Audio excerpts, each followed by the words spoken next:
हाँ, तो सर 2022 में सी की फॉर्म भरे पहले, सी की भर्ती हुई और एक साल बाद डी की होनी थी। डी के फॉर्म निकले, पेपर हुआ, ऐसे मान लो सी का पेपर हुआ 2022 में और डी का हुआ 2023 में। तो पहले किसका मतलब रिजल्ट आना था? सी का आना था। पर क्या हुआ, कोर्ट में फंस गई भर्ती। तो इलेक्शन आगे, फिर सरकार ने दिखाने के लिए कि हमें कुछ तो करना है, तो उन्होंने 10,000 डी में भर डाले पहले, जो सी में भरने चाहिए थे बच्चे। नमस्कार, मैं हूं अजय भारद्वाज और आप इस समय ग्राउंड मीडिया देख रहे हैं। साथियों, फिलहाल इस वक्त हमारी टीम मौजूद है और भाई यानी कि 25,000 नौकरी लगे हरियाणा के अंदर। बहुत खुशी की बात है भाई। रोहित भाई हमारे साथ मौजूद है, हिसार से ही हैं। ये बताने लग रहे कि भाई जो लड़के लगभग करीबन बताने लग रहे क्या एक बच्चे हैं जो ग्रुप डी ने छोड़कर न जो ग्रुप सी में जिनका सिलेक्शन हुआ है, कितने बच्चे बता रहे हैं? सर मैं इसे पूरा थोड़ा सा डिटेल में बताऊं क्या हुआ? आप बता दो। हाँ, तो सर 2022 में सी की फॉर्म भरे पहले, सी की भर्ती हुई और एक साल बाद डी की होनी थी। डी के फॉर्म निकले, पेपर हुआ, ऐसे मान लो सी का पेपर हुआ 2022 में और डी का हुआ 2023 में। तो पहले किसका मतलब रिजल्ट आना था? सी का आना था। पर क्या हुआ, कोर्ट में फंस गई भर्ती। तो इलेक्शन आगे, फिर सरकार ने दिखाने के लिए कि हमें कुछ तो करना है, तो उन्होंने 10,000 डी में भर डाले पहले, जो सी में भरने चाहिए थे बच्चे।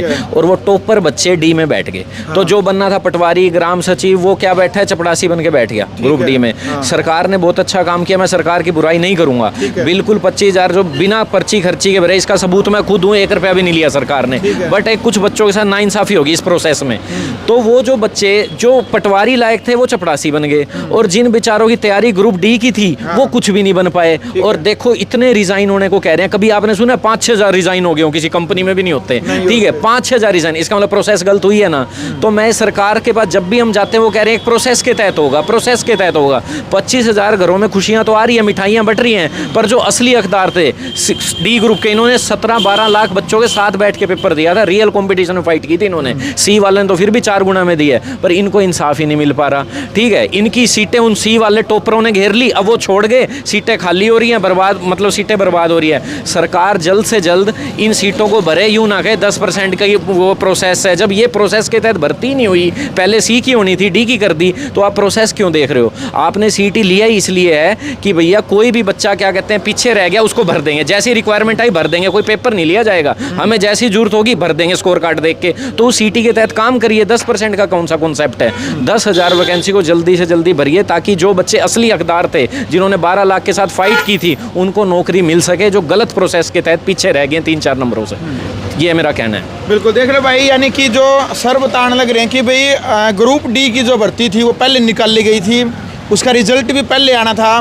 तो भाई ग्रुप सी की जो भर्ती है वो बाद में निकाली, और जो उसका जो रिजल्ट है यानी कि अभी डी की निकाली थी। डी की बाद में निकाली तो भर्ती पहले, यानी डी की पहले निकाली थी, उसके बाद सी की निकाली थी। रिजल्ट डी का पहले आना था, यानी सी का पहले आना था। हाँ, सी का पहले आना था। सी की पहले निकाली थी। हाँ, सी का पहले आना था, पर इन्होंने डी में भर्ती कर दी है, जो बाद में हुआ है पेपर। और वो अभी आप क्या चाहते हैं, मतलब सरकार तक, हरियाणा के मुख्यमंत्री तक है भी क्या अपील, क्या संदेश आप देना चाहते हैं बड़े भाई? जो ये मुख्यमंत्री है मुझे बहुत बढ़िया लगते हैं, इनकी बातें भी बहुत बढ़िया हैं, जो ये जिस तरह से हंसमुख हैं। मैं चाहता हूँ, ये कुछ बच्चे बहुत बुरी तरह फंसे हैं इस पॉलिसी में। पहले तो ये 4 गुना में बैठ नहीं पाए। ठीक है, कोई पॉलिसी ऐसी बना दी आपने, पूछना लू फॉल के तहत लगे हैं ये जो लगे हैं। बट डी वाले जो असली हकदार थे वो बेचारे ना डी में बैठ पाए, तो कितना गलत हुआ है उनके साथ। उनकी सीट सी वालों ने घेर रखी थी। अब वो 1 साल से वेट कर रहे हैं। पिछली बार अक्टूबर में पेपर हुआ था 2023 में, आज अक्टूबर आ गया है। तो इनकी भर्ती भर दीजिए, जो भी 7-8 हज़ार हुए फटाफट लिस्ट निकाल दीजिए, और एक येस नो का पोर्टल ओपन कर दीजिए। इसमें जिसने लेना होगा वो येस कर देगा, जिसने नहीं लेना होगा वो नो कर देगा, ताकि कट ऑफ नीचे आ जाए। कट ऑफ ही नीचे नहीं आ रही। डी की कट ऑफ 77, और इंस्पेक्टर जो बने हैं सी में वो 53, 59 ऐसे बने हैं। ठीक है, 76 वाले ग्रुप डी में अभी तक 77 ही है। 77 कट ऑफ है, गिर ही नहीं रही। 53 में इंस्पेक्टर तक लग रहे हैं। हाँ, मतलब वो तो चलो पेपर के लेवल की बात है, पर 76 कट ऑफ आई है अभी तक। इसका रीजन एक ही है, वो सारे जितनी भी इन्होंने डी के रिजल्ट निकाले हैं उसमें वो सी लेवल के बच्चे भरे हुए हैं। उन्होंने कट ऑफ इतनी चढ़ा रखी थी। अब ये लग गए हैं, अब ये सी में चले गए हैं, खाली हो गई हैं। इतने रिजाइन कभी नहीं हुए। तो आप प्लीज इन भर्तियों को भर दीजिए जल्दी से, एक लिस्ट और निकाल के येस नो पोर्टल के साथ। चलो भाई, सर की अपील है हरियाणा सरकार से भी, मुख्यमंत्री साहब है जो नायब सिंह सैनी से भी, कि ग्रुप डी के जो रिजाइन जो जिन बच्चों ने जो दिए हैं, उनके जो खाली जो सीटें हैं उनके ऊपर आप जल्दी से जल्दी भर्ती निकालें, ताकि जो ग्रुप डी के जो बच्चे जो तैयारी करने लग रहे, जिनके जो असल हकदार हैं, वो भाई उनके ऊपर जी नौकरी पास के। जी भाई साहब, क्या कहोगे? भाई पास का नहीं हूँ मैं भी वेटिंग का ही हूँ, ग्रुप डी का। भाई मारे गला बहुत ज़्यादा इंसाफ होया है। क्योंकि हमारी जो भर्ती है ना, वो सीधा सीधा पॉलिटिक मुद्दे का शिकार हुई है। क्योंकि अब जब इन मनोहर लाल खट्टर जी ने भी कही थी और भोपाल सिंह एक्स जो चेयरमैन है उनने भी यह बात कही थी कि हम ग्रुप डी की एक भी सीट वैंकट नहीं जाने देवांगे।